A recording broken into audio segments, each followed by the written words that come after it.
So some or one of the most rewarding experiences is just coming in, working with our children who don't have language of any kind and teaching them American Sign Language so that they can communicate with us, and seeing them verbalize when they don't have anything to begin with. When I get to have my pre-K promotions at the end of the year, you know, the kids are in their caps and gowns and they get to move on to kindergarten, and it's like celebrating everything they've done all year. It's like, it's a great moment every year. It's like, I can look forward to having that memorable moment. I'm the first impression that our parents and caregivers and students have for CCS. I'm that first stepping stone for school. So I feel like I have a lot of impact. Like if I can make their first year with us great, then that sets them up as they continue on. So I'm a big believer in the impact of. Probably one of my most rewarding was when I received the Channel 10 Classroom Hero. I also was a nominated Teacher of the Year in the Linden area. And just watching children grow and go off to college and come back to me, so that's really exciting. I think the work that I do and the time that I put into each individual children prepares them for the future, prepares them for whether they're going to college or not going to college, just so that they become great citizens. You know, I came here when I was 18 as an immigrant, and you know, the district, I went here to the district. So as a student, they helped me out, you know, ESL student who don't speak English. So I just felt like teachers were very helpful, and you know, now I just want to pay it forward. I just want to help other kids just like how my teachers helped me to be where I'm at today. You know, being the first person to graduate in my family was very hard for me to kind of grasp everything that went to it. But my teachers were there from day one to help every single minute. And one of my teachers even drove me from school to the administration office to make sure that all my papers are in and, you know, everything is set so that I can start school the next Monday. So I felt like that was so poignant, how the teachers cared about the students, their success and things like that. So I just felt like, you know, hey, this is what I want to be. This is what I want to do, you know, just help kids like myself who need help. Because if it wasn't them, I would not be sitting where I'm at right now. The diversity. There are so many opportunities in Columbus that other small towns don't give you. We have a lot of resources here, but just the diversity of the families and the people that live here. For the early childhood educator who's considering a career in Columbus City Schools, do it.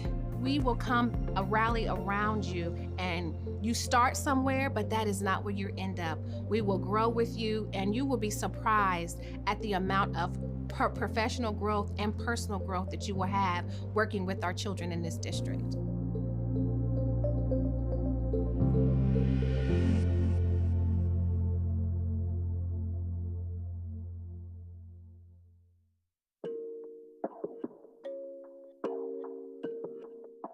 City of Grace, Pastor Michael Young, Pastor Richard Jones, we're excited to support this event. We believe in investing our time, energy, and resources into things that are going to uplift our community and more specifically uplift our young people.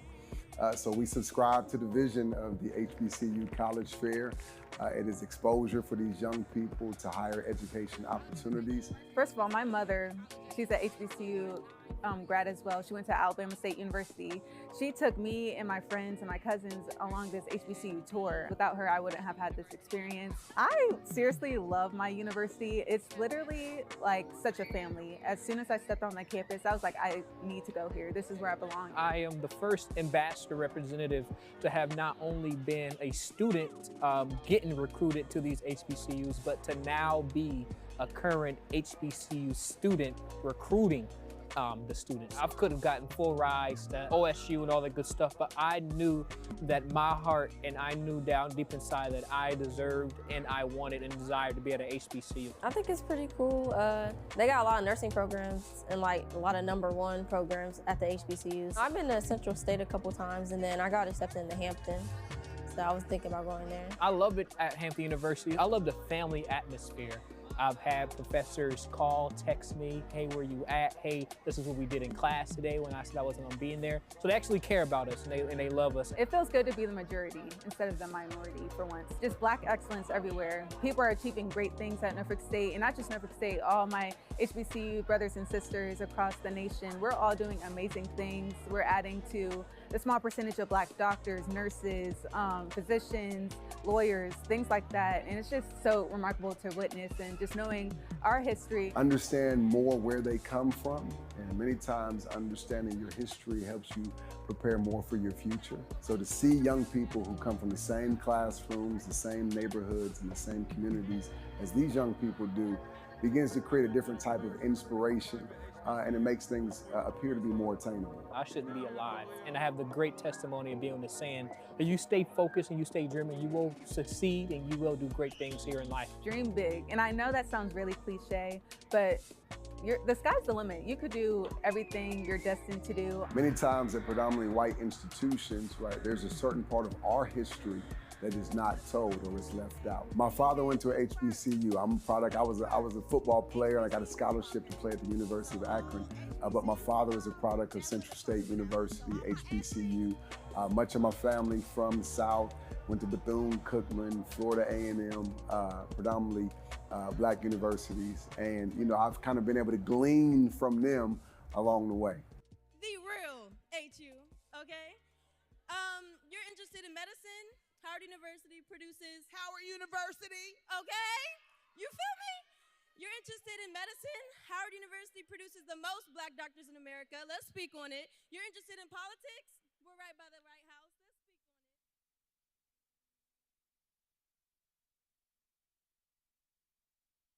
it. Hi, I'm Ansley Stevenson, Project Manager for Capital Improvements. We're out here today at Como Elementary School to highlight our Summer 2024 playground projects.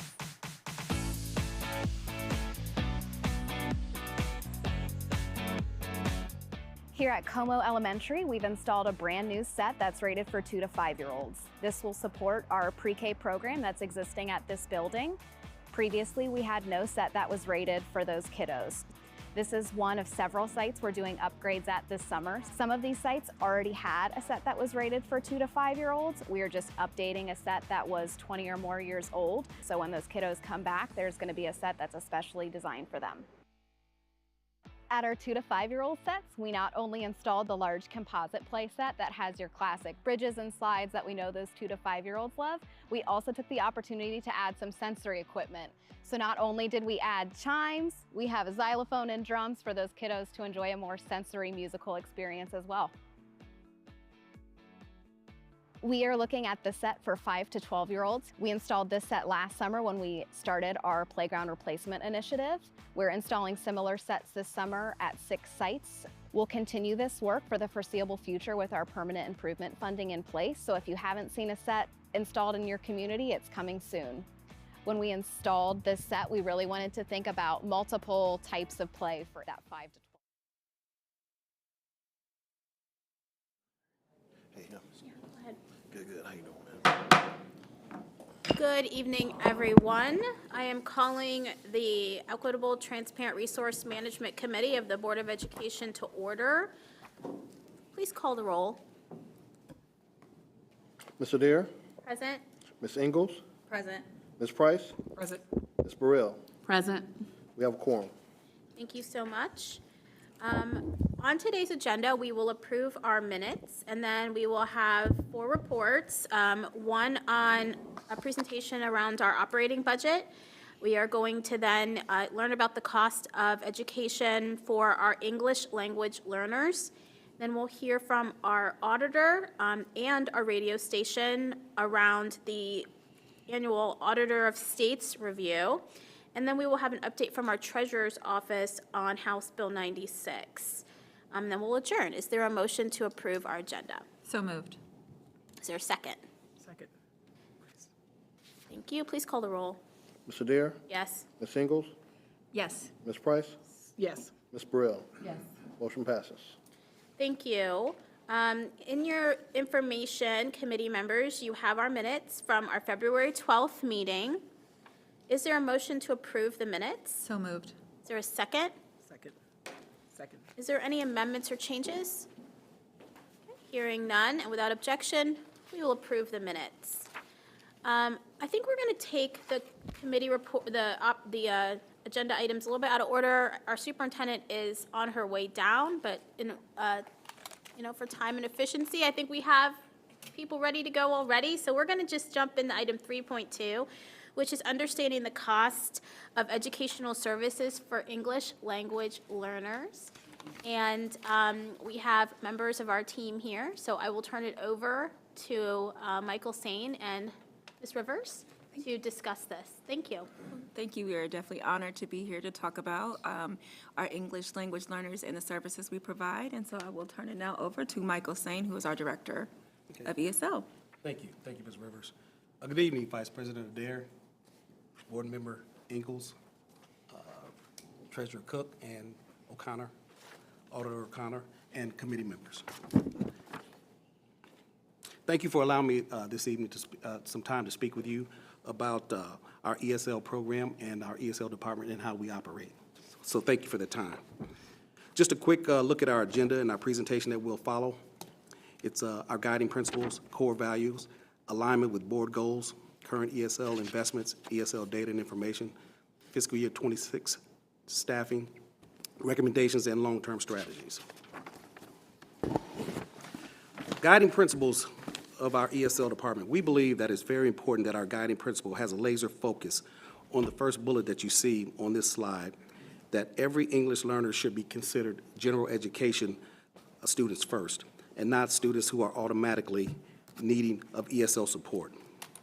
It's crucial that all of our students have a sense of belonging and feel accepted and reinforced in the building at all times. Decisions regarding services should always be a team process with teachers, families, and students. Supplemental ESL supports, including accommodations, can and should always be provided in the general education classroom when possible. One of our core values, one of our main core values is that ESL is a support, not an intervention. What we must remember is that many of our ESL students that come to us from other countries and even other cities, when they're newcomers to the Columbus City schools, they've been to school, they've attended school in their country and, of course, in other cities. So that's very important to remember because many of our students arrive here and they have what we call a silent period, okay? So silent period means that they need some time just to get adjusted, as though we would be if we were in another country, that we were just dropped into or came to live. So it just takes them some time to get adjusted, and we cannot rush that. So we can't consider that silent time to be needing of an intervention instead of just support for language acquisition. Of course, the alignment to our board goals. There's no difference in the expectations inside our board goals for English learners. We expect our ELs to be strong and reach our goals in reading and math, and of course be a part of the closing the opportunity gap in our district for our goals in 2028. Some ESL highlights in the past 3 years. We've had 134 schools have earned our full 5 points towards our gap closing on the state report card. We've had 206 professional development sessions provided by coordinators from the ESL department. We've had 177 current and former ELs who've earned the seal of biliteracy. We've had over 2,000 students who have scored proficient on the OELPA, the annual assessment for language acquisition. We've had 98% completion rate of our assessments each year for the past 3 years. That means that, of course, of the 4 assessments that are given, we've completed 98% of those assessments with our English learners each year.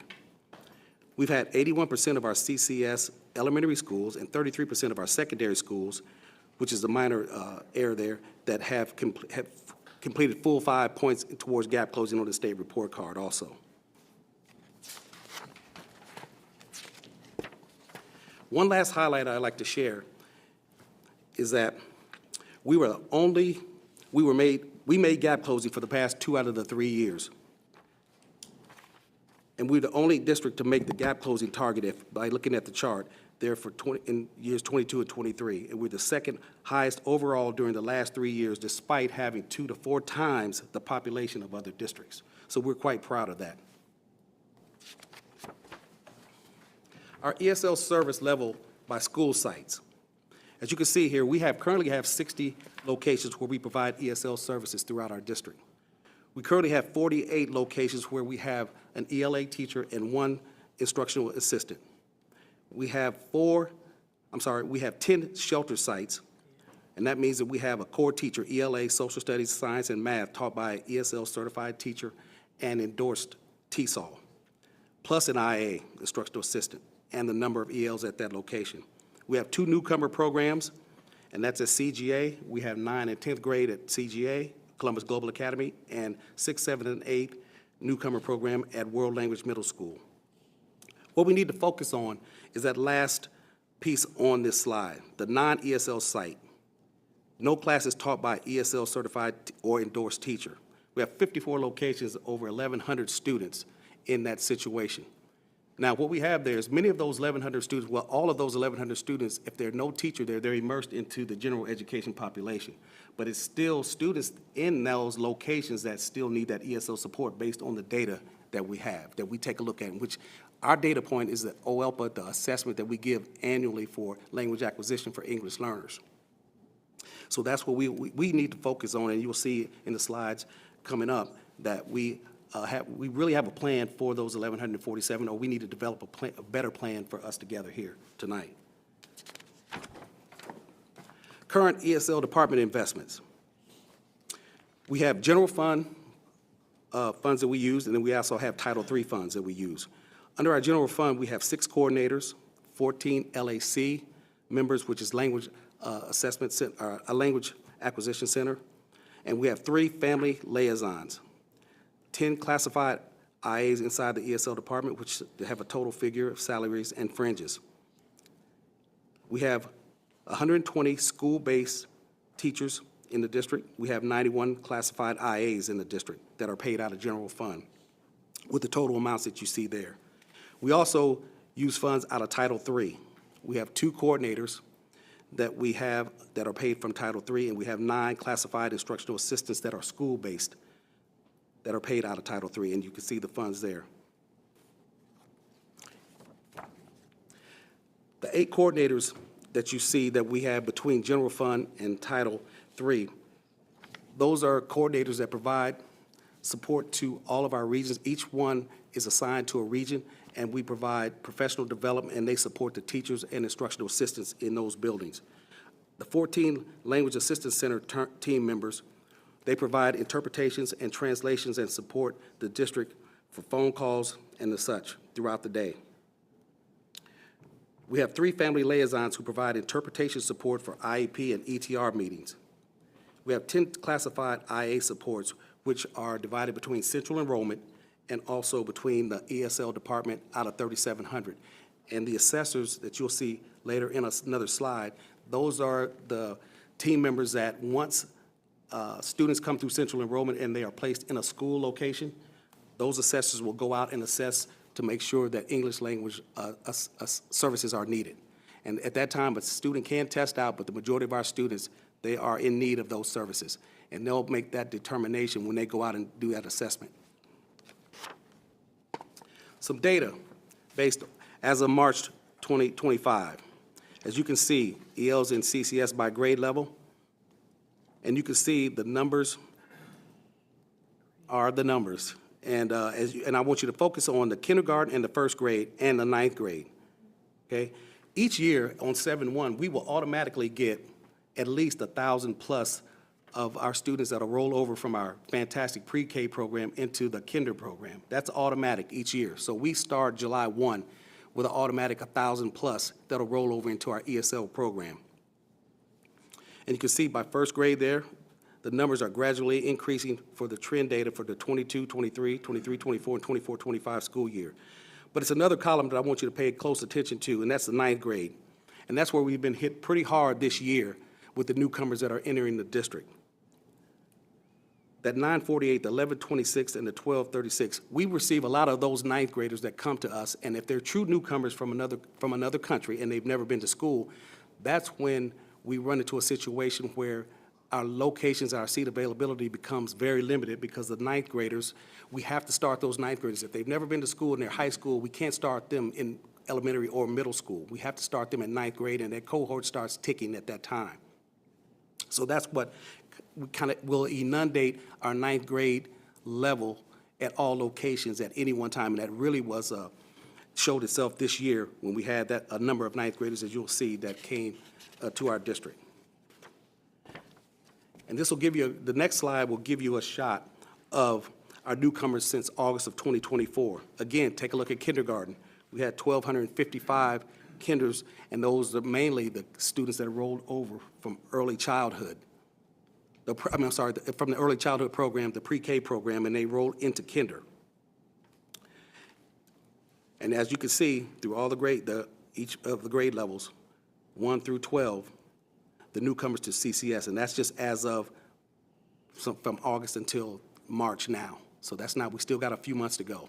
Can I ask a question about the term newcomer? Uh-huh. Is that only, how long is that associated with a student? Is it one school year? Is it a quarter? Like, what is it? Yes, what we do is that we try to, a true newcomer that's never been to school, that's a 2-year period that we try to, that we stick with, a 2-year period for a true newcomer. So if you've never been to school. And when you say never been to school, you mean never been to school in the United States? In the United States, right. Mm-hmm. One more quick question before Sure. we move on from this.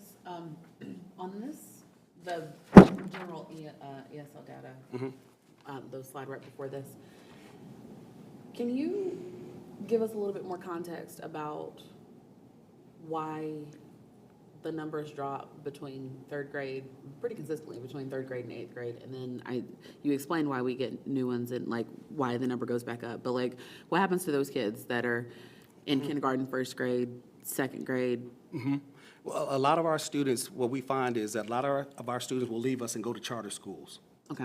And then what will happen is they'll go to charter schools for a year and they're not successful, and then they come back to us. That's why that number can go down, and then of course you see it go back up. Okay, that makes sense. Thank you. And just to clarify, so these numbers would be all of the students in EL that are like all the different categories that Yes. you have? Okay. Yes, on slide 10, those are all of the numbers in CCS, correct. And then the next slide where we say ESL newcomers since August of 2024, those are the true newcomers to the program.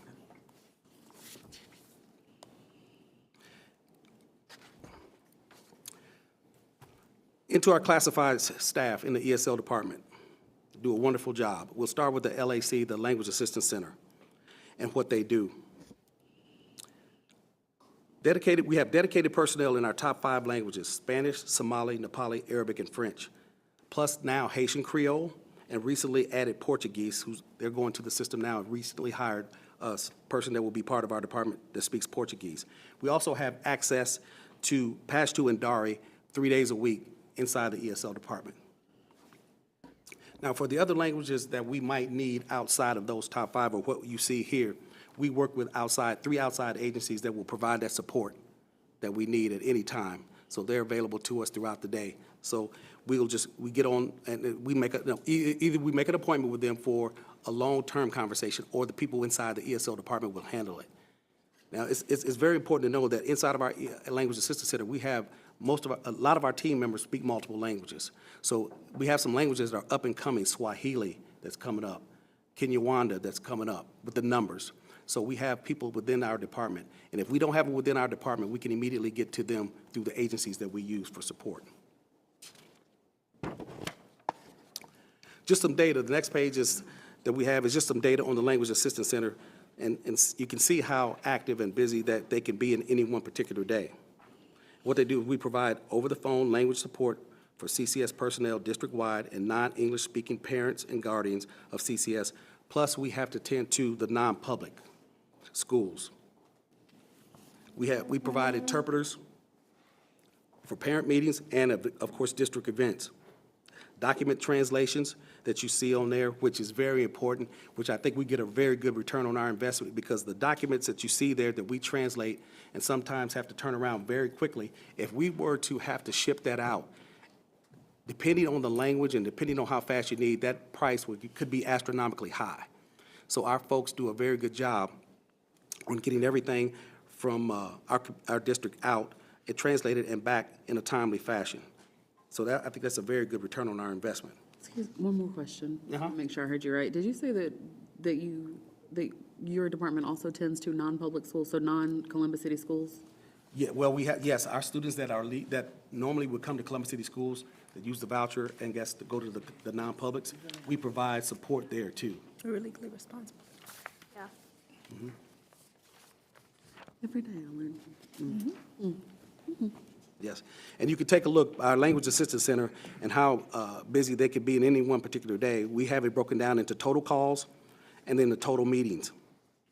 And of course, you see the Spanish, Arabic, Nepali, French, Somali, and our other languages. Now, our other languages, like I said before, we mainly use outside agencies for support there if we need to.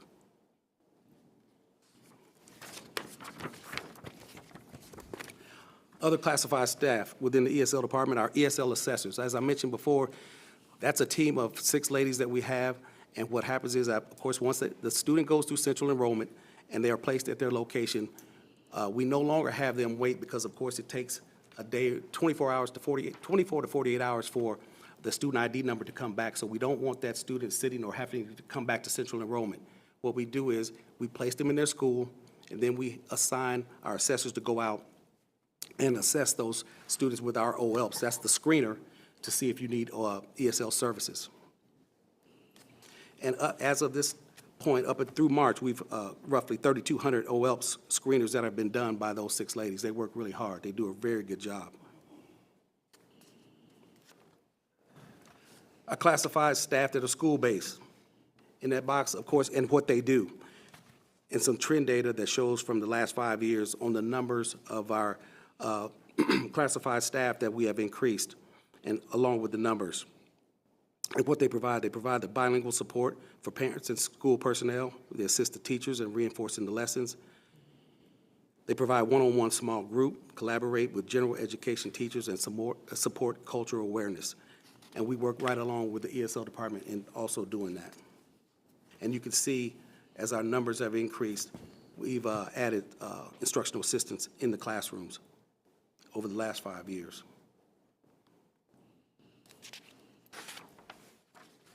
Future staffing recommendations.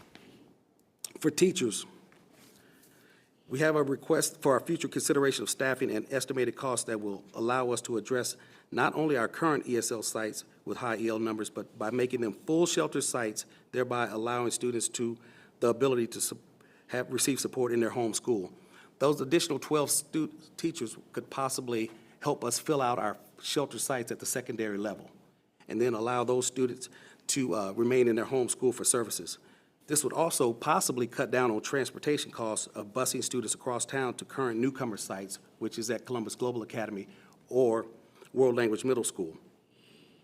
This would also alleviate parents' concerns. We receive a lot of phone calls in the ESL department about, and really at the beginning of school or in the winter months when it's dark faster, that they're having their students stand outside and wait for a bus so early to ride across town to the newcomer programs, which of course increasing our sites at the full shelter sites at the secondary level could prevent a lot of this transportation costs going across town for those services. They could get them in their home school. Because right now we have families that are they're refusing the placement at the newcomer program, and they want to stay at their home school. Because if I had my child that was 1 block or 2 blocks away or 10-minute bus ride, I would want them in that school, and I'm going to refuse that placement at the newcomer program, and I want them immersed into the home school, which is close to their home, which of course provides, which also would provide them with the ability to not have to ride home. We have a bad weather day, not have to have them on that bus an hour and a half or 2 hours riding home. So that would be a definite plus there also.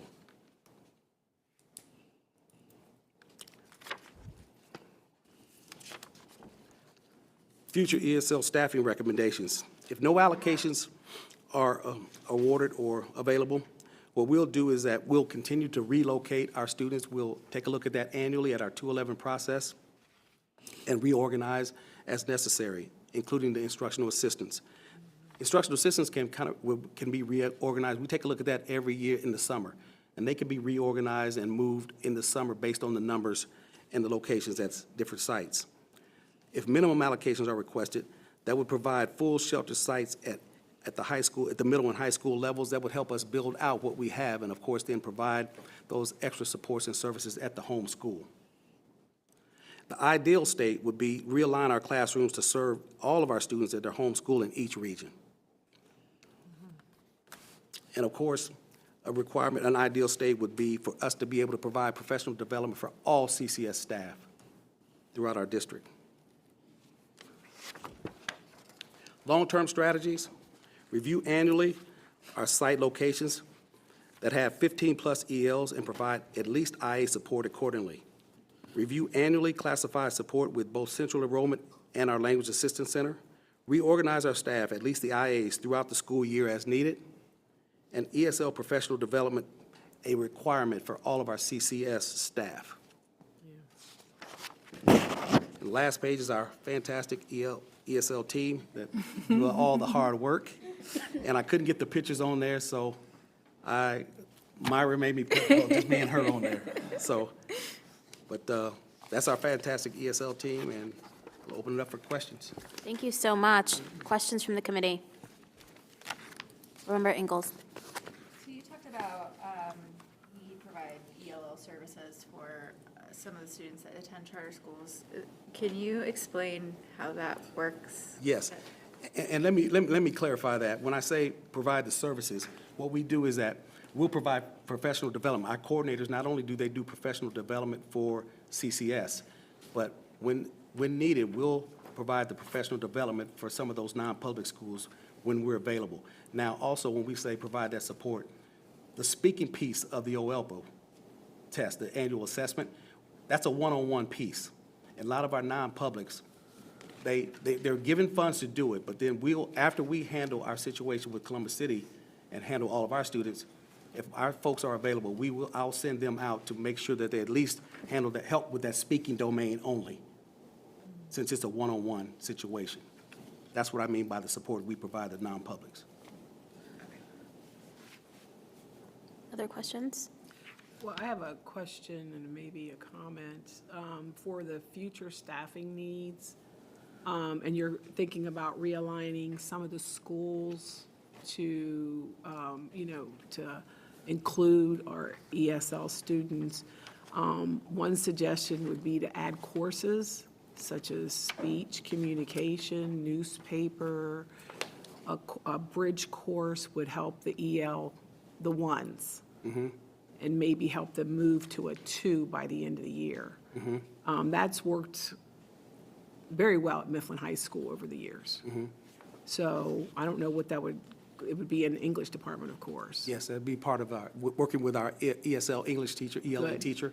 Yeah. Over at Mifflin High School, along with the general education ELA teacher. Yeah. And that could be a partnership that would be beneficial for our English learners. For all the, you said secondary, you're looking for secondary and middle and secondary, yeah, for sure. I think you're doing a wonderful job. Thank you. Your We work department very is hard. wonderful with our ESL students. I know that we have for schools that don't have, I'm just going through to try to get the proper name, the sheltered sites or the ESL sites, so your non-ESL sites. I know that some of our schools, I think maybe all of them now have the communication devices for translating. I know teachers are using things like Google to help communicate with their students. Do you guys also support that? Like if those teachers do need more help?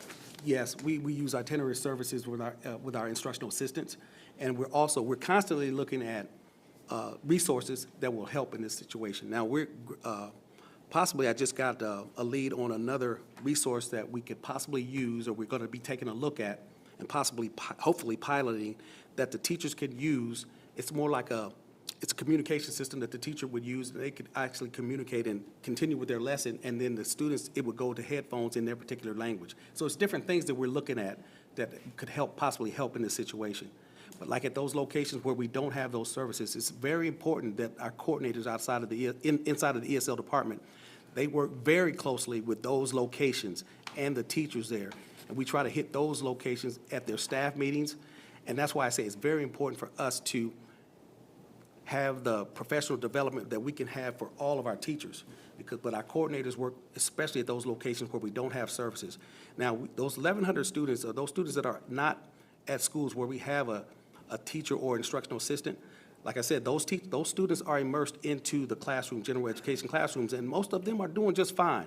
But what we do is that we take our assessment, our data point, and identify those students that, based on that OELPA, language acquisition, that might be struggling, and then we go to those schools and say, hey, how is this particular student doing? How is that particular student doing? So then we can provide that support to the teachers in that particular location where there's no ESL teacher. In thinking about the future staffing needs and the comment that you made about the newcomer scenario, about we only really have one, especially for high school, and travel time and all of that, and we see that kind of spike in 9th grade. You didn't have that you have sheltered sites, but not newcomer sites. I'm wondering thoughts on that. Yeah. The newcomer sites now, with the numbers that we received, it's an overwhelming number that have had to not go directly to the newcomer program at Columbus Global Academy, 9th and 10th. They've had to go directly to their sheltered site because, of course, the seat availability at Columbus Global Academy closed down pretty quick. They hit the number of 350 really, really fast because they only have 9th and 10th grade there. So once we hit a situation where we get a student that might come in and they have transcripts, those are the ones that leave central enrollment and go directly to the shelter site. But we were forced to send those students before they're ready to the shelter sites, which means that we go out and take a look with the teachers at the data and say, hey, inside the ESL shelter site at a Mifflin, at a Northern, these are students that we have to move on into general education and have the ESL IA develop a schedule, follow those students, while the ESL teacher now has to work more like a newcomer program, okay? Because, of course, the seat availability is limited in the full shelter site. They're receiving students that are truly newcomers. I don't want to say shouldn't be there, but they should be at the newcomer program at Columbus Global Academy. But you only have 9th and 10th grade there, and they fill up really fast. So that's why I'm saying the extra additional staff that we, in the future, that if possible, we would expand that location and expand those teachers at those shelter sites. And at least then we could work out that everybody knows that the newcomers are coming to this shelter site. This is their home school. But we can prepare that and have the ESL teachers at those locations, okay, be prepared to, you're going to get the newcomers, but this is what we have to do, because it has to be a constant flow from out of the ESL shelter site into the classroom with the general education teacher. It has to be. And sometimes that's where we lack. Okay. The movement. So it's really not about creating a separate newcomer program. It's about creating the newcomer programs where our kids are. Absolutely. In their schools, and creating that handoff between the programs that you have, newcomer to the sheltered site to general ed. Yes. In their home environment. Yes, Absolutely. absolutely. We Going can to handle this- it right there. Yeah, I'm sorry. No, to say just going to this, going to the school where their neighbors go, where they play outside, and those things are important for relationships and building their oral language. So having that support at each of the elementary schools really is critical. And our families, of course, they talk to one another and they say, wait a minute, my friend goes right down there, why can't I go right down there? Yeah. Then they sign a refusal of services form and they stay at their home school. And right now, that fills up our shelter sites before we're really ready for them to be filled, before we can move the students out of the shelter site into gen ed. To reach our ideal state, how much more allocation do you need? So we can go back to, let me go back to that slide. Yeah, if we go back to that slide, the 12 the request that we made, that would actually fill up our secondary sites. That would actually fill out Walnut Ridge, that would fill out Centennial where we have a unit, that would fill out Briggs where we have a unit, and that would fill out Woodward Park. Any place at the secondary level where we do not have a full shelter site, we can make those and that a full shelter site by using those 12 teachers to fill out those sites. Oh, I'm sorry. Yeah.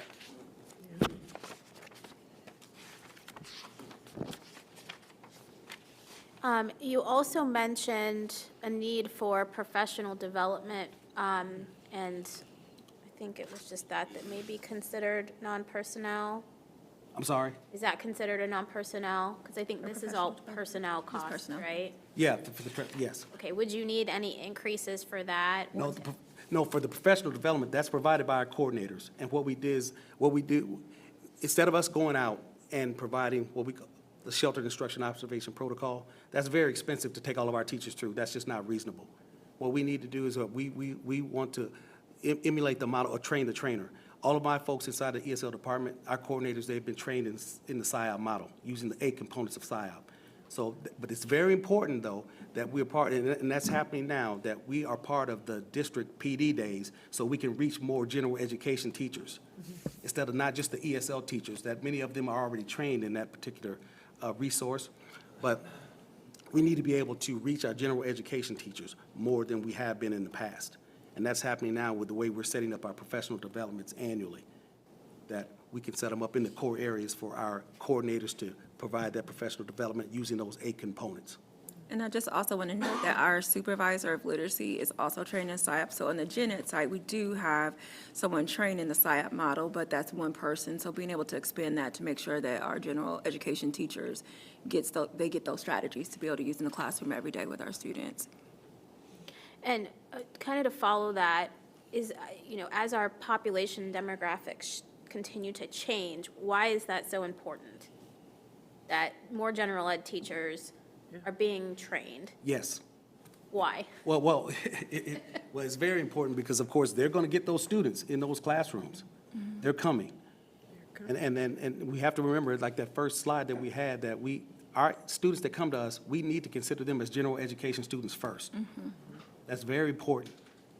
And those teachers in those classrooms, they're going to be getting the English learners, and they're going to be getting those English learners from different countries that speak different languages. So it's going to be very important that they're trained in the components of that particular resource, that research-based resource, and that they're trained and prepared for those students. But I think it's very important that we use our instructional assistants very carefully and strategically. We have to make sure that at the secondary level, our instructional assistants follow those students.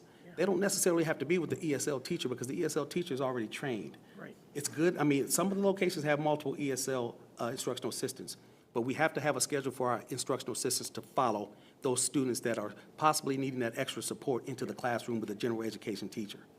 And it also helps benefit all children. So the SIOP model, like the differentiation, the visual supports, all of the strategies help to benefit all the kids that are sitting in those classrooms. So really, it benefits our English language learners, but it also benefits all the other students that are being served in those classrooms as we expand professional development. Mm-hmm. It's good teaching, just good teaching. Mm-hmm. It's good teaching.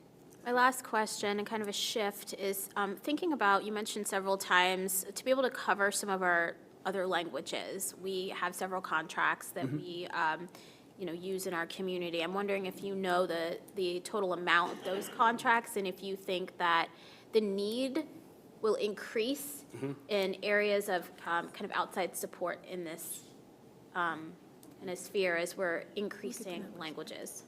Yeah, we probably have to get the numbers. Yeah, we'll have to get the exact numbers. Okay. Yep. Mm-hmm. We can definitely. I just had a question. Shoot, I just lost my question. Oh, is it who requests your services for the PSYOP training? Is the principals? How's that? Mm-hmm. How do you determine what school? Yeah, what we do is that we go out and try to pitch that. Yeah. We try to pitch it, but see, what we do is that we pitch it for our coordinators to come out. But the thing is that you can't do the PSYOP, that training, that particular training, that's a full 3-day training. See, so we don't have time to actually, at a staff meeting, that's just not really a waste of time, but that's just not functional. That's not conducive to what we need. So that's why it's very important that we be part of the professional development, right. Required professional development, so we can have that time. They can have that day, because what we can condense it and possibly use not all 8 components that will be covered in 3 days. We could do 2 components maybe in one PD day, another 2 components of the next PD day, and cover it that way with our train-the-trainer model that we use. Right. And that's how it was done at Mifflin. And a lot of the teachers at Mifflin use. And we came out to did it for you, yeah. Yes, Good. and it took 2 PD days. Yes. We're just that's immediate things. You go in the next day, and you could use any of those. Yeah, I think this is a great conversation for more of the academic side of the yeah. kind of the programming and how we deliver it, but those are great points. Yep. Are there other questions? All right, well, thank you for helping us learn more about the costs to educate our English language learners and some of the challenges that we're facing in this growing population in need. We certainly appreciate all of your work, Thank you. both of you in this area. Thank you all. Thank you. All right, we're going to go back to item 3.1, and our superintendent is here to talk to us about our annual operating budget. Thank you. Good evening, everyone.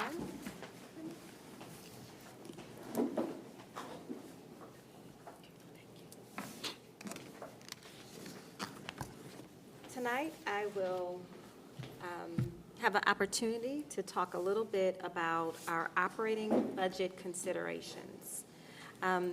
To our committee chair, Adair, thank you for the invitation to have this very important conversation at your committee meeting. To our board members and committee meetings, thank you for your service. And to our colleagues that are here with us this evening. Thank you certainly for inviting us to have a conversation about current and potential considerations for our FY26 operating budget. This evening, I'll provide an overview, which will review our district enrollment and student demographics, highlight our improved budget development process, and discuss operating budget considerations. We'll also review our advocacy efforts and ground ourselves in our why.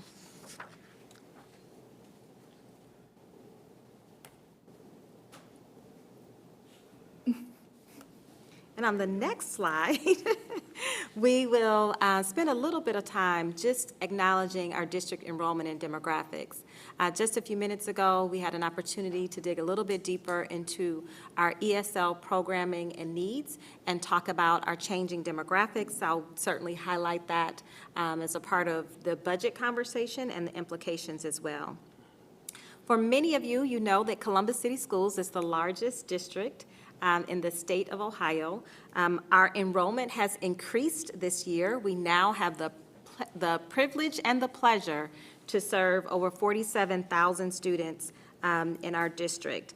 It's essential that, again, our community understands who our students are and understand the diversity of the students that we serve each day. That includes their backgrounds, their needs, as well as their aspirations to ensure that each and every student has access to the high-quality education that they deserve. This year, as Michael Sane probably talked about, we have seen significant growth in our student population, and this year we've welcomed over 2,000 new students into our district, and this growth continues to reflect the trust that our families have in Columbus City Schools, and we're also looking at the diversity of that growth as we're thinking about the needs. Our students come from over 113 different countries across the globe, showing the district's international representation. This diversity, we certainly consider this as one of our strongest assets as a district, bringing many cultural experiences and perspectives into our classroom. In Columbus City Schools also, we have over 8,000 teachers, staff, highlighting its commitment to education. Over the past 3 years, our district has seen steady enrollment of students with disability. Currently, 18% of our total student population. We dedicated significant amount of resources to ensure our students with disabilities receive the services they need to succeed in education and their lives beyond CCS. Additionally, we've seen a significant increase in enrollment of English language learners, as we've discussed this evening. For the 24-25 school year to date, English language learner enrollment stands at 10,918 students. That means that 1 in 5 students in our district is identified as an English language learner and receives supports from the district to both learn the English language and access all of the standards we teach in order to graduate from CCS. And as our student population evolves, we must continue to ensure that our programming, our staffing, as we've discussed this evening, and funding are aligned to meet their needs. New this year, we have implemented a new and improved budget process. This process certainly was a shift to ensure that we are looking very strategically and intentionally at how we allocate our resources. So this year, we asked our budget managers to present how their team's FY26 priorities and proposed budget aligns with board goals and district priorities. They were given an opportunity to share the story of their team's successes, collaborations across departments, and big investments for the upcoming school year. We're using this information to prioritize resources for aligned strategies and data-driven decisions focused on improving student performance.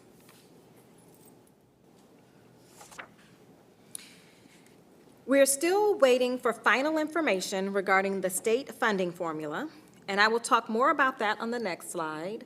But it is critical that the legislature continue the phase-in of the fair school funding formula, using the most up-to-date base cost inputs in the upcoming 2-year budget bill. Columbus City Schools is set to lose over $45 million over the next 2 school years. This loss is due to the formula's inclusion of increased property tax valuations, but it fails to adjust for inflation for the cost of educating a child in 2025.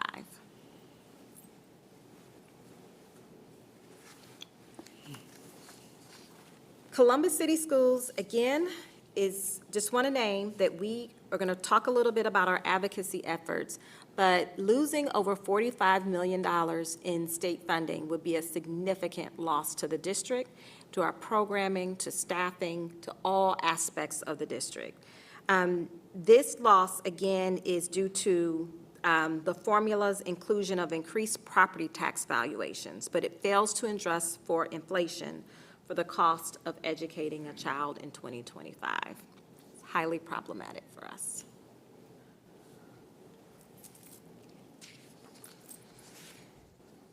So, again, due to all of those variables, it is because of the timing, we are not in a position to finalize our budget because there are so many variables, huge variables, that we certainly are waiting to figure out how that's going to play out so that we can do the proper and necessary planning. I do want to take a few minutes to remind our community and our committee about our levy investments. And we call them our levy promises, but we want to, again, we always take an opportunity to thank our community for supporting us in passing an operating levy and a permanent improvement levy. So I want to spend a little bit of time talking about those investments for the levy, the operating levy in particular, because the operating levy was over $38 million in funding, and if we lose $45 million in state funding, just want to give you an idea of what those costs would be, what that would look like in terms of investments.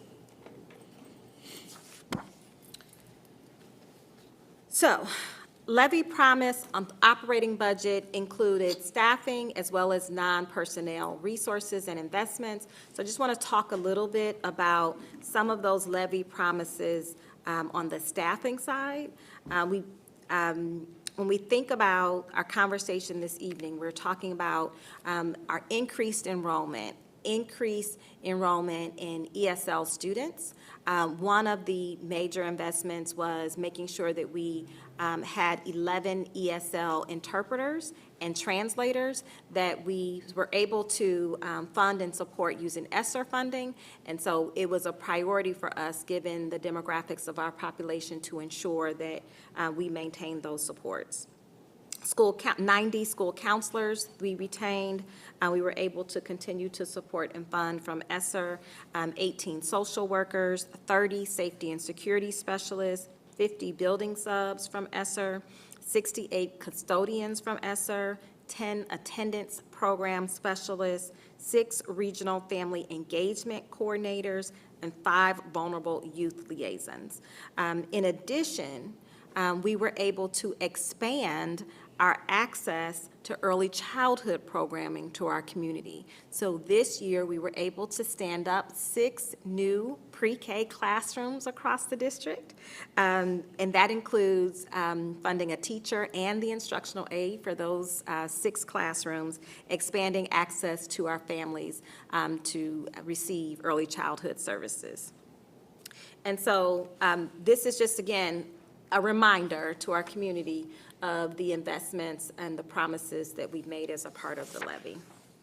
And on the non-personnel side of the operating budget, there was $19 million per year to protect student and family supports, and that included supporting our one-to-one device program and support. There's certainly a shift in the model, and includes, resources to make sure that we have the access to technology in the classroom as well, layered safety and security measures, restorative practices training, summer programming, summer school, summer experiences for our elementary schools, credit recovery program, career advising expansion, school climate and culture supports, family ambassadors, and bilingual family engagement program, our online platform for the online academy, grades 7 through 12, and then there was another $2.5 million per year that was allocated to support student and family supports, which includes math professional development, high-need teacher licensure incentives, and high school pathways for redesign. Again, so first we talked about the staffing, the positions that were part of our levy promise, and these are the non-personnel resources, a part of our levy promise. Just an idea, that's just taking a look at, again, think about $38 million. Those are some of the investments that we have prioritized based on what our students and our schools need in order to reach our board goals and guardrails. And so it is a significant lift, and certainly, really challenging for us to think about losing $45 million in state funding. Dr. Chum, can I ask you a quick question just for clarity around just the levy, just to remind the community about the levy dollars and what exactly was the new things we were able to do with the money versus what it was we were sustaining? Yep, so we'll go back to, thank you, Chair Adair, for that question. In terms of the, on this slide where you see when we intentionally use the word keep, it's saying that we're maintaining these investments that we were previously funding on a different fund source, which was ESSER. And so what was new was the adding the pre-K sites. Those are 6 new pre-K classrooms that we would not have been able to stand up without these new investments. And then on this slide, looking at the $2.5 million for student and family supports, adding math professional development. Prior to this year, we didn't have a math board goal. And so we're, again, being responsive to the needs, being responsive to our student achievement data. We know that we have significant gains that we need to make, improving student outcomes in the area of math. We needed to stand up a strategy to support that. The high needs teacher licensure incentives. We've talked tonight about our changing demographics, increase in enrollment. It's hard to find teachers who have an ESL license, who have a special ed license, or who have a math credential. And so we needed to work on a strategy that gave it the allocated resources to help us build a pipeline to have increase our candidates in those areas. And then high school pathways for redesign. This is a strategy that we've been working on and thinking about. How do we provide more robust, career-connected learning experiences to our students in secondary and high school? And so these were resources for us to begin doing that planning and mapping so that we could make that happen and provide those experiences to our high school students. So those are some of the new strategies.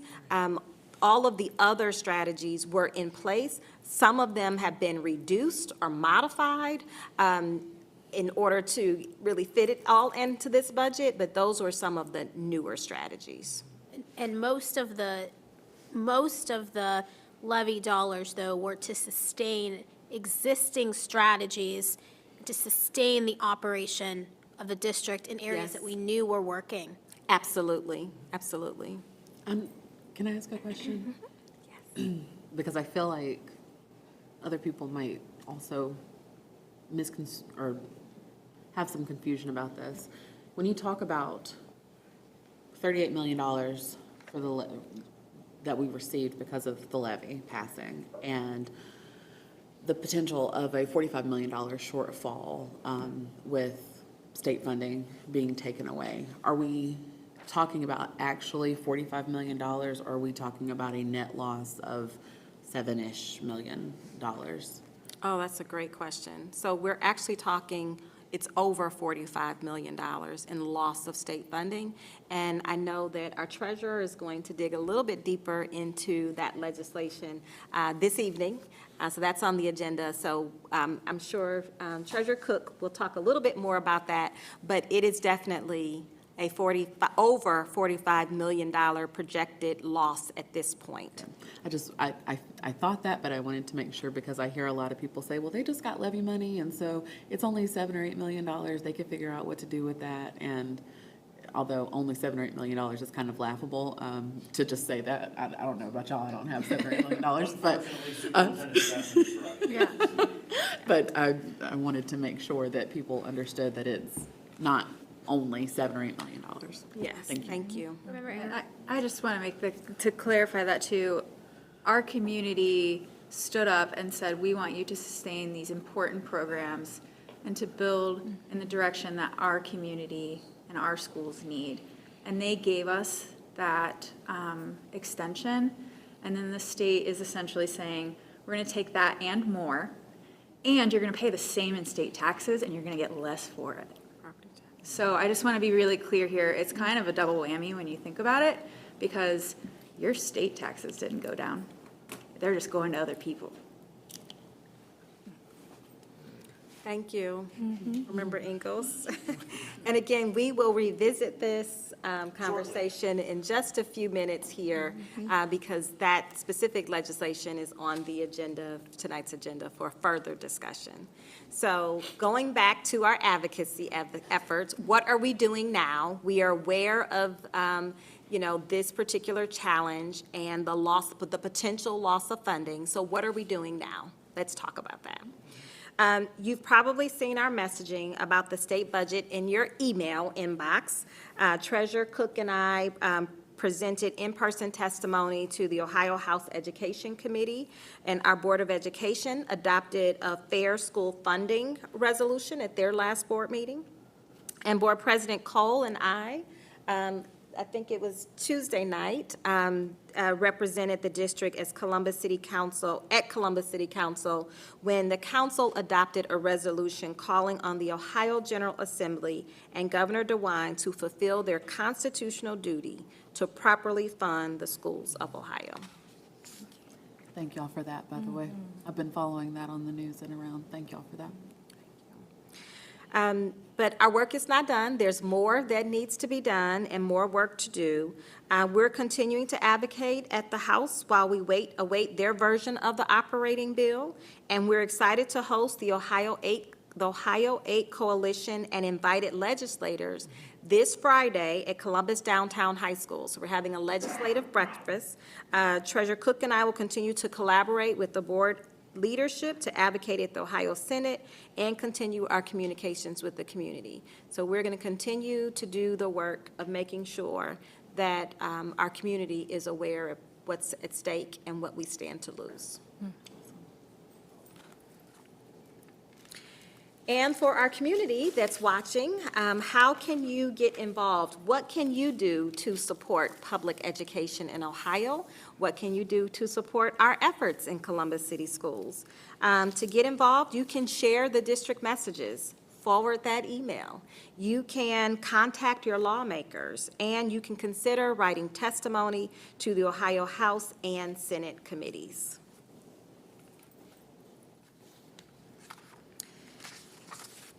I do want to remind us of our why.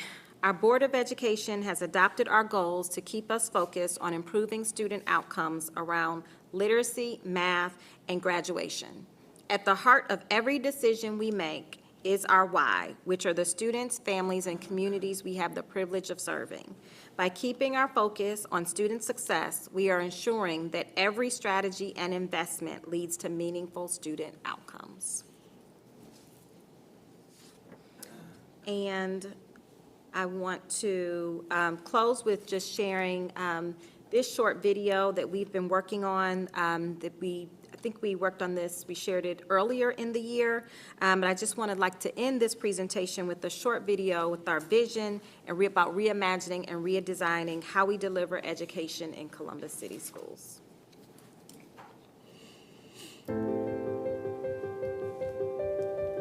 Hello. I'm Dr. Angela Chapman, your proud superintendent and CEO of Columbus City Schools.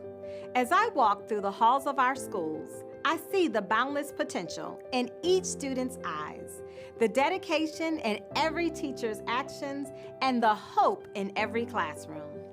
These are the moments that remind us of why we are here. Today, I'm excited to share our vision and transformative plans for our district's future. We are embarking on a journey to enhance and truly revitalize our learning environments. Our goal? To expand enriching programming that resonates with our students' hearts and minds and meets the evolving needs of our community. The traditional learning spaces of yesterday are no longer enough. Our children deserve better. This drives us to reimagine and redesign our educational environments, ensuring that each space is outstanding and inspirational. We are committed to maximizing our resources to enhance academic and extracurricular programming, including a stronger emphasis on the arts and athletics, areas vital for nurturing creativity and teamwork. This pivotal moment for our district demands bold action and visionary thinking. As a former teacher and a parent of a CCS student, I am deeply and personally committed to this cause. Every student deserves optimal learning spaces that meet educational standards and support the growth and development outlined in our Portrait of a Graduate attributes. It is our duty as a district to take this necessary step.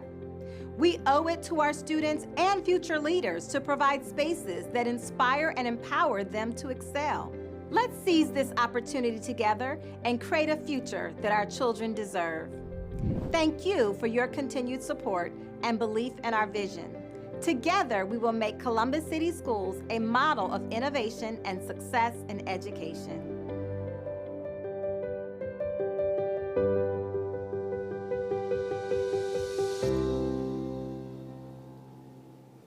Thank you.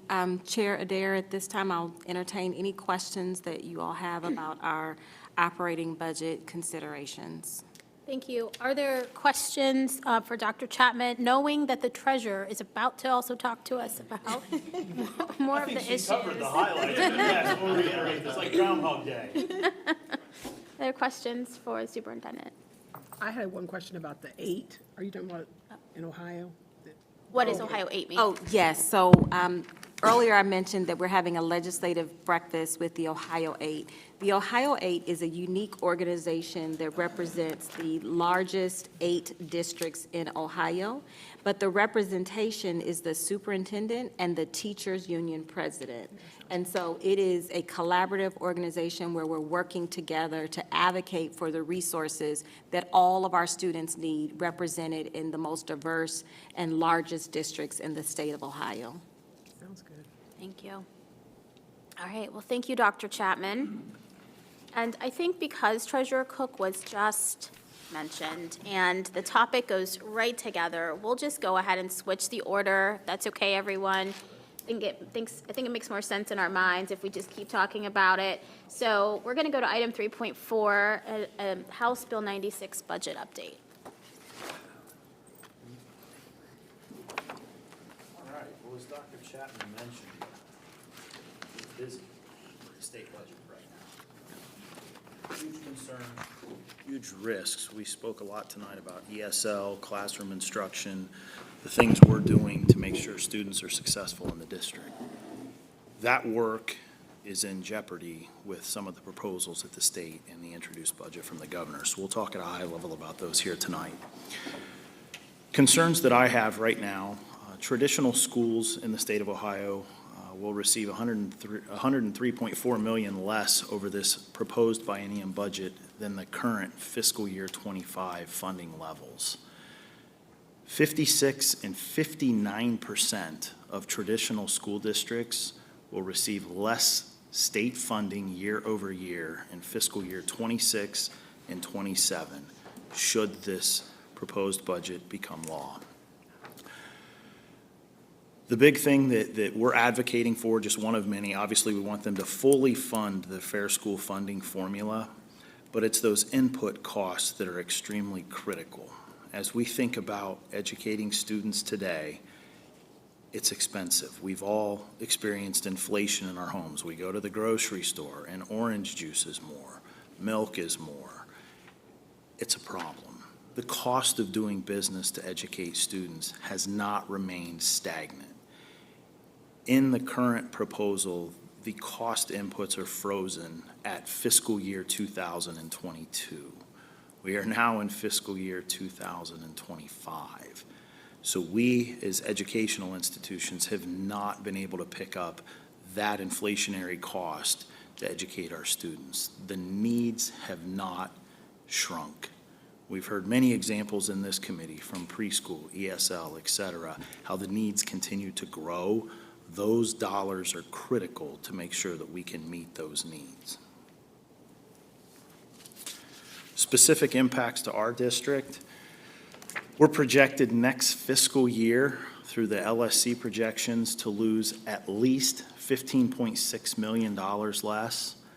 That combines over 2 fiscal years. So I think it's important to note, you're hearing this figure of $45 million at a minimum. There are some projections and things we're working on that show as high as 52 to 53 million. That compounds out in that initial year. So 15 million in FY26. That same hit on that reduction in FY27 for a combined 30 million on that. Where the 45 million begins to come in is that second year of reductions in the biennium. So you take the two and add them together, and that's extremely concerning. It's 45 million today. We don't yet know where this is going to end up. To Dr. Chapman's point in her presentation, the community stepped up, supported the needs. They recognized the severity and what we have to do. And now the state of Ohio is coming in and saying, we're going to reduce you 45 million. I just want to make sure that I'm understanding what you're saying. So if things go the way that they are right now, correct, we will receive $15 million less in state funding next year. And then in 27, it says Columbus City Schools is projected to receive 16.7 million. So we've already received 15 million less, and the 45 million is 15 less plus 15 less that's sustained, and then an additional 16 million. You've got it. Yes, perfect. Perfect. Yes, I want to clear up any confusion. I've had folks reach out to me that say it's a $30 million reduction. It's not. It's 15, and then that second year hit. Right. So it's like a $15 million cut. Yep. And then we see that cut again on the second year, plus the $15 million that we already got cut. 45 million. Still not there. Correct. Okay, got it. Correct. So unfortunately, the net effect of this today is it is removing our levy that the community stepped up and supported. Treasurer Cook, I just also want to talk about this in the concept of how it relates to children. That's $15.6 million less that we have to invest in Columbus City School children the first year. That's right. And then that continues to the second year. So that's a total of $30 $1.2 million less that we have to invest in Columbus City school children. And then in the second year, we will add an additional $16.7 million that we have less to educate and to invest in our Columbus City. Dollars that absolutely cannot be utilized in the classroom. And then forward thinking, as we enter then the next biennium period, the benchmark that we're starting from is lower yet. So we continue to go backwards in making sure students have the right amount of funding in the classroom with a funding formula that everyone has advocated for. And we continue to go backwards. It's concerning. One more question. Sure. Actually, on your slide right before this, just to make sure I'm clear for the rest of your presentation. So here you say traditional schools receive $103.4 million less over the biennium than the current FY funding levels. And in the third bullet, though, we're kind of talking about inflation a little bit where the cost inputs are frozen. I want to make sure that I understand that it's not just that the budget is not adjusting to the cost of living. It's that the budget's not adjusting to the cost of living and money that has already been allocated this year is going away, right? You've got this down to a science. I'm Yes, making that's sure. exactly right. There's two pieces to this puzzle. There's that initial $45 million hit. Then we're also experiencing that loss of those updated cost inputs, that inflationary pressure. So yes, we're seeing a battle on two pieces there. You're absolutely correct.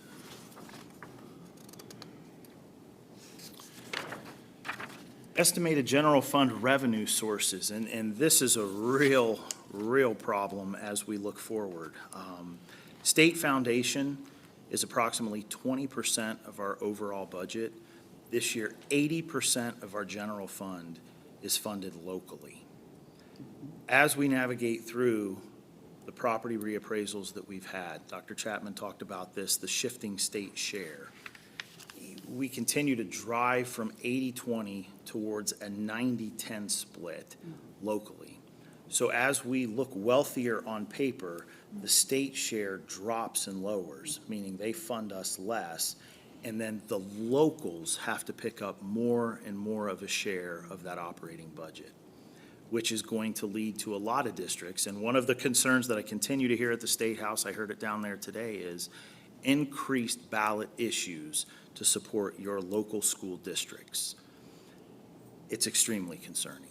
80-20 to me was concerning, but with this proposed introduction of a budget, that shift to 90-10 is massive. And that 10% is the statutory minimum by law. So I need to note that that's as low as it can go as far as the state share due to law. Got ahead of myself. This is a graphical representation of that. 2024, we're right up there at that 80% mark. And again, the concern I have, we talk about attracting businesses and industry, and an educated workforce is required for that.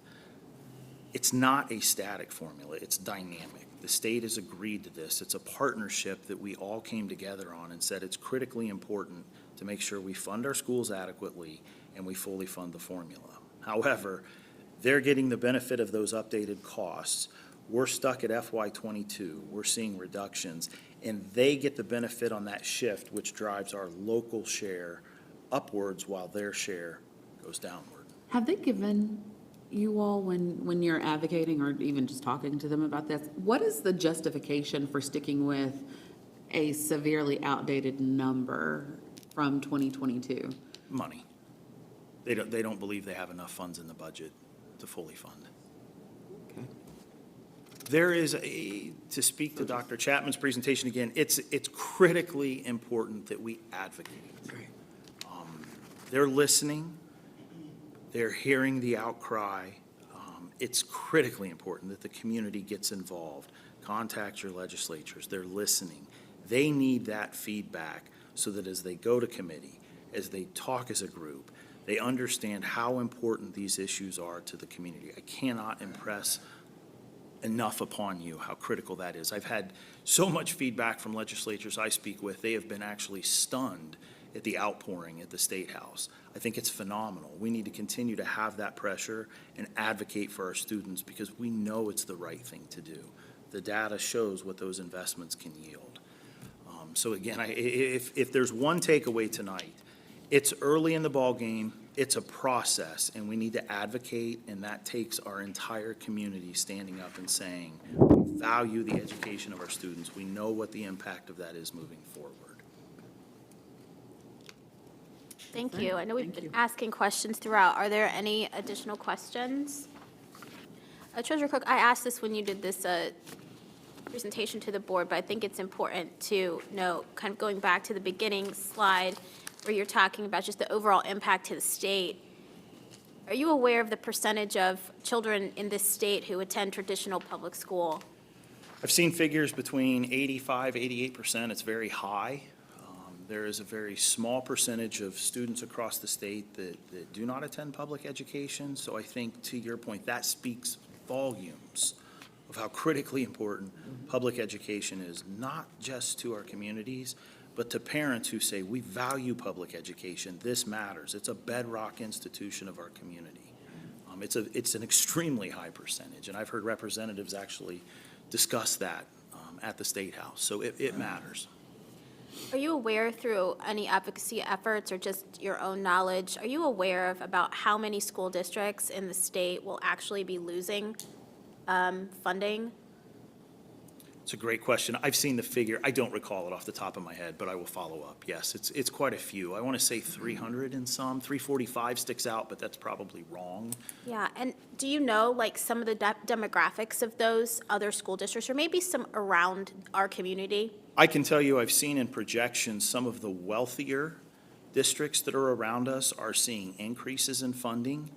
And again, the problem we're facing is the property tax reappraisal makes us look wealthier on paper. The figure in the CUP report that everyone can access at the Department of Education says we have a wealth per student of $402,000. The state average, thank you, is $296,000. That's the state average. So again, on paper, we look extremely wealthy. So the state's saying, time out, you're a wealthy district. You can afford to do more locally. As I said in my testimony, our families did not just wake up and win the lottery. That's not the case. And so we're being penalized because on paper we look wealthy, whereas surrounding districts who have a higher median household income and perhaps have the ability to burden more of that local share are receiving increases. That's the problem we're facing. Chair, I was actually going to ask you a very direct question, Madam Superintendent. If we see cuts at this level, maybe, even up to potential maybe 53 million, what is your opinion as our superintendent about how we can use the resources we have to achieve the outcomes the board has set for you? Is it, you will do, I know, everything in your power, but how much of an impact does the funding have on how you deliver for this community to ensure that our students are meeting those board goals and guardrails and achieving the portrait of a graduate? Thank you, Chair Adair, for that question. This is absolutely what keeps me up at night. So I want to just go back a little bit. When we received ESSER funding, it came at a time where our country, our world, our community was experiencing a global pandemic, something that none of us had ever witnessed before in our life. That significantly disrupted education. It disrupted our lives as adults. It disrupted the economy. It disrupted every aspect and facet of our life. And during that time, while we were fighting, literally fighting for our lives and figuring out how to survive, right, we had to reinvent how we provide and deliver instruction to our students. And it was a Herculean effort to do that work under those conditions, to get our students, to provide them with support and resources while they were at home, learning at home, and then to bring them back into schools safely.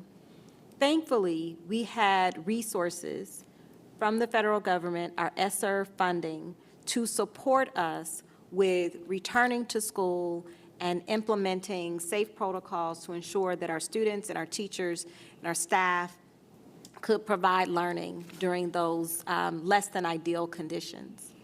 But I want to name that the learning loss and the gaps that our students and our community experienced during the pandemic, which was just 5 years ago, we are still seeing the effects and the impact of those challenges today.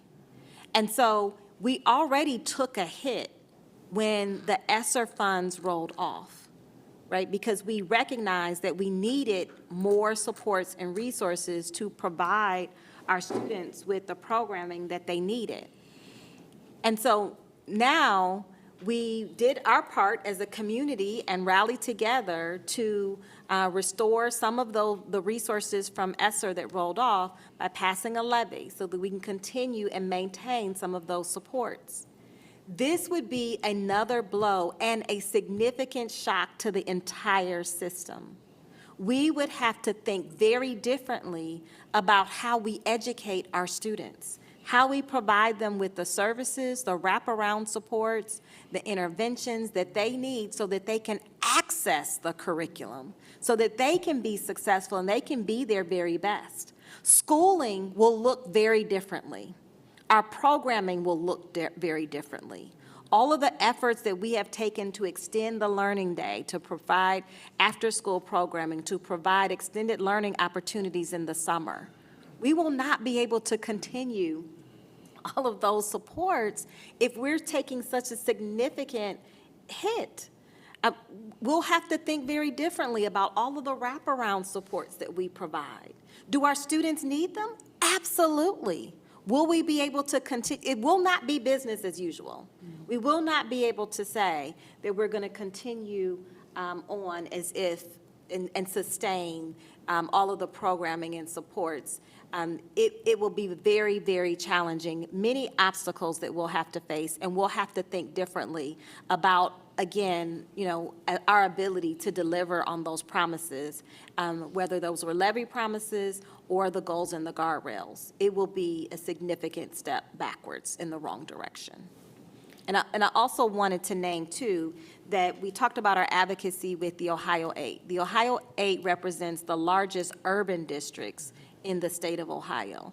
We are coming together and combining our efforts because all of the largest urban districts in the state of Ohio, who serve similar populations as Columbus City Schools, are being impacted by these budget cuts. We are not alone. And so we are advocating and joining forces with other districts and our labor partners to say, we have a lot to say about this shift and decrease in funding. Go ahead. Go ahead. I just want to dig down on what you just said a little bit more. Going back to what we talked about the people of Columbus granting us a $38 million levy, which was great, but would effectively be wiped away by what we're looking at here. I know that parents in surrounding districts whose levies failed in November, like Reynoldsburg, like some of the other areas, are now being faced with school sports being eliminated because they can't afford it. Elementary school vice principal or assistant principals being taken away because they don't have room for it anymore. IEP services being shrunk down to the very, very bare minimum for students with learning disabilities or just other kind of needs. All of those things that I guess people just didn't realize needed to be paid for in some way or another. And I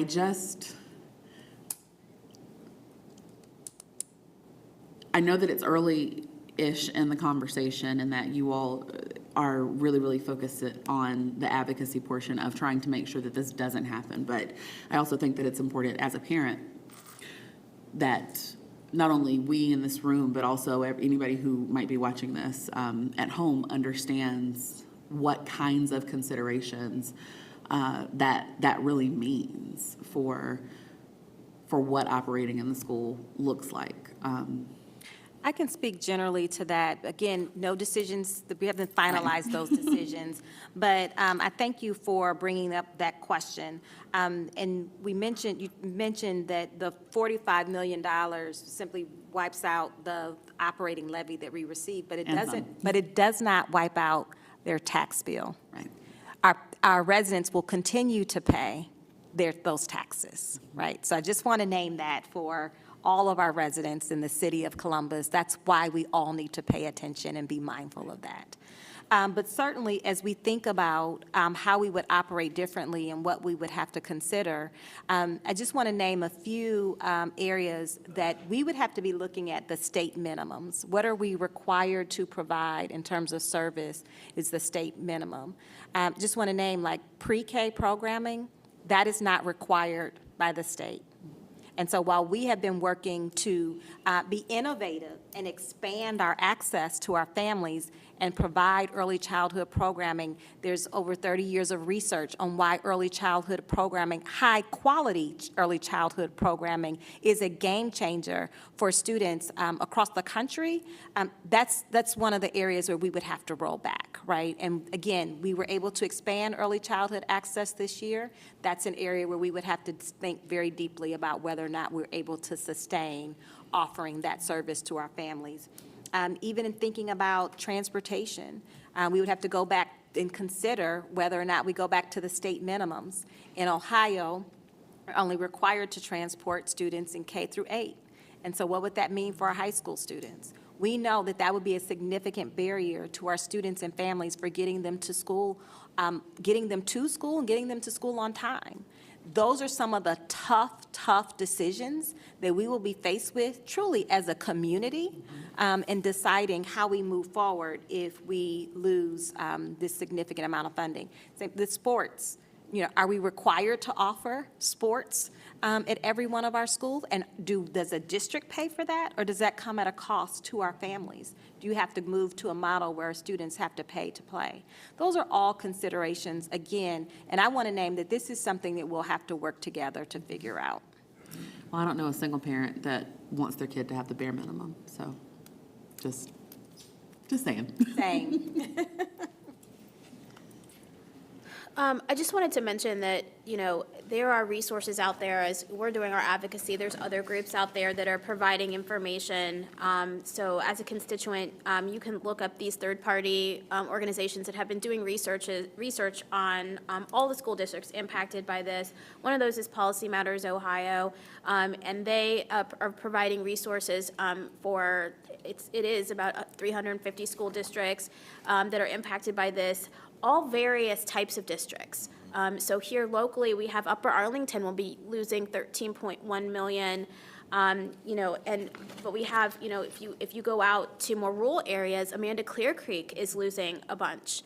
And so just take a look at it, because this isn't just a Columbus City issue. It isn't just a Big 8 issue.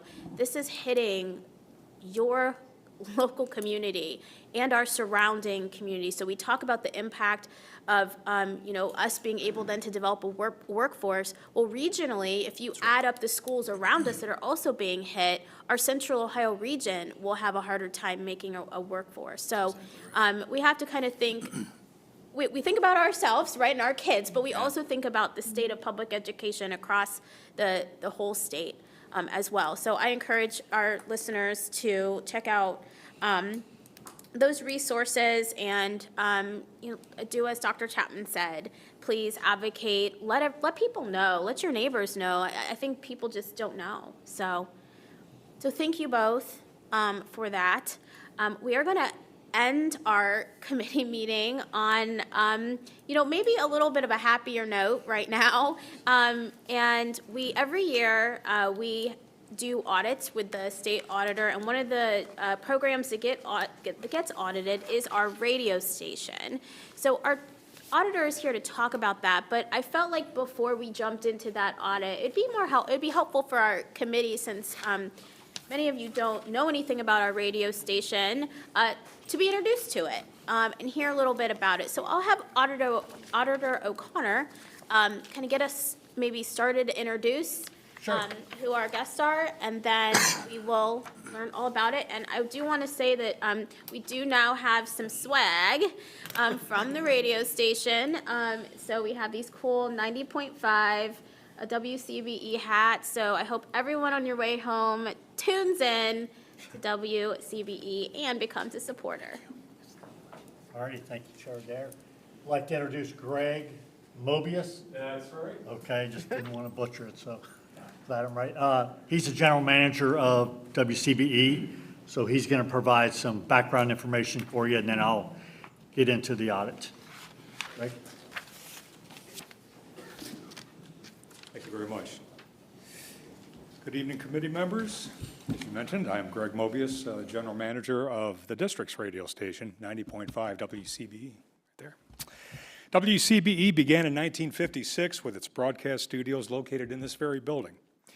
In the mid-90s, we moved to the Fort Hays Metropolitan Education Center, which is where we continue station operations to this day. In June, Dr. Chapman encouraged administration to think about how departments can help support the CTE program.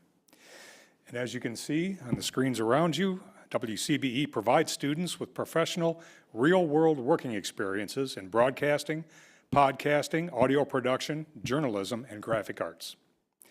One example of student training includes a student production van, which we recently acquired by 17th Avenue Fleet Services, and that's currently being retrofitted by the Fort Hays Collision Repair Department and will eventually be wrapped with WCBE and Columbus City Schools identification designed by the Fort Hays Graphic Arts Department. And once outfitted, this van will enable WCBE to broadcast live from area events and community gatherings while providing audio production training for our student interns. We are at the beginning of building our CTE pathway, growing our training of the next generation of broadcast professionals within the district, also area universities, and Music Columbus's Earn As You Learn program. WCBE partners with Columbus Symphony Orchestra, Columbus City Council, and the Columbus Dispatch Boot Camp, all of which provide additional training opportunities for student interns. WCBE is also in the process of equipment upgrades throughout the building, including an automation system which will increase staff efficiency and productivity. Student interns will benefit during their training by learning on this up-to-date equipment, such as when they help with the production of WCBE's Live from Studio A sessions, which are WCBE's version of NPR's Tiny Desk concerts, and that students also stream live on YouTube. WCBE is a commercial-free national public radio affiliate and is a robust voice for the Columbus City Schools District and community organizations which no other broadcast outlet provides. Local musicians and artists are supported by WCBE and are regular features of our music programming. Additionally, WCBE airs unique locally hosted music programs featuring jazz, Celtic, blues, acoustic, EDM, and many more genres. WCBE's knowledgeable and engaging music hosts provide unique listening experiences by informing and educating listeners about the wide array of musical genres heard exclusively on WCBE. WCBE's proposal submitted to the Board of Education in 2022 is a 5-year plan toward financial independence. A gradual increase in underwriting, grants, fundraising, membership, and non-traditional revenue will help us achieve that goal. Thank you very much for your time, and I do hope you enjoy your parting gift that we give to you tonight. Thank you so much. I felt like I was listening to the radio. I know. I've been making money with this voice for about 45 years. So. Thank you for that. Thank you. Very welcome. Auditor O'Connor. Absolutely. All right, thank you, Greg. So again, as Greg mentioned about the funding, they do receive a significant grant from the Corporation of Public Broadcasting. That's what brings about this audit, is one of their grant requirements is to be audited annually and provide comparative financial statements and actually submit those to CPB annually. It's a 50-page audit report, so I'll start on page 1. No, I'm just kidding. I'm just going to pick out the highlights. I Xeroxed about 5 or 6 pages for you there. The first thing is the CSG, which is a community service grant, which they get Those recipients must submit their annual financial statements to CPB, and they have to file an annual financial report for annual comparative audited financial statements. Not only to have the financial statements audited, but then they have to actually submit that to CPB, and then they review it, do a desk review, and if they have any questions, they'll reach out. So that's the important. We've confirmed that all the T's were crossed, the I's dotted. Let me go on page, well, if you flip over to the first page, it says independent auditors report at the top. The second paragraph is the key there. It says, in our opinion, the accompanying financial statements referred to above present fairly in all material respects the respective financial position of the governmental activities and each major fund of WCBE, and then goes on and on. So that's what you want to see in an audit report right there.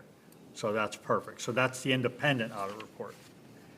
If you flip the page, you'll go to, at the bottom, it'll say page 47. This is the second report that they issue, and it should say independent auditor's report on internal control at the top there. This one, the statement you're looking for is a little more difficult to find. It's in the last paragraph, and it's the third line from the bottom that starts, given these limitations. During our audit, we did not identify any deficiencies in internal control that we consider to be material weaknesses. Again, that's what you want to see in these audit reports. So both of those are fantastic. The last one I'll go over is page 49 on the last one. In the 2023 audit, they had a finding. Again, there's a summary of the finding, but what you want to see is in that status column, fully corrected. So that's a done deal. They took the necessary steps to correct the issue, and it's been resolved, and it's no longer going to be followed up by anybody because it's corrected. So that is all I had to save you the other 45 pages of the report. That's what you're looking for in an audit report. I'd be glad to take any questions if anybody had any. Thank you so much. Are there any questions for the auditor or for the radio station general manager? All right. Well, thank you all so much. We're really proud of this program and what it is, driving towards. And when I was at the OSBA conference, I don't remember the school district, but they had that amazing mobile. I was so jealous. And then I learned that we're doing it, and I'm so excited. Yes, so I can't wait for it to be out on the streets of Columbus with our kids in there, doing the reporting, the editing, able to do live feed. It's so amazing. So again, thank you to the hard work of the radio station. I know it's been challenging, but we're definitely in a positive direction. And again, encourage everyone to tune in to 90.5 FM and become a supporter of the radio station. As was mentioned, membership, just like NPR, WOSU, is a big component of keeping the radio station viable. Board Member Ingalls. I just want to share, this year I had the pleasure of speaking at the Fort Hays High School graduation, and the keynote speaker talked very highly of his experience as a Columbus City Schools student working in the radio station, and he is now very high up at a company called Eli Lilly and credits a lot of the confidence building and experience that he got there in that role, and then later in his news roles with getting him to that level. So it really does matter to have this experience for our students, and it has clearly gotten them pretty far. And we are special because we're actually one of the few school districts in this country that has its own radio station. So, that's really cool. All right, everyone. Thank you so much for attending the meeting this evening. We had a lot of information. You had a lot of great questions. And we are just going to continue, doing the work and digging in to make sure that, we remain equitable and transparent in all of our resources, and understanding what that means and how to make sure that our district and our students have what it needs. So all I need is a motion to adjourn. Motion. There's been a motion. Is there a second? Second. Thank you. We are adjourned.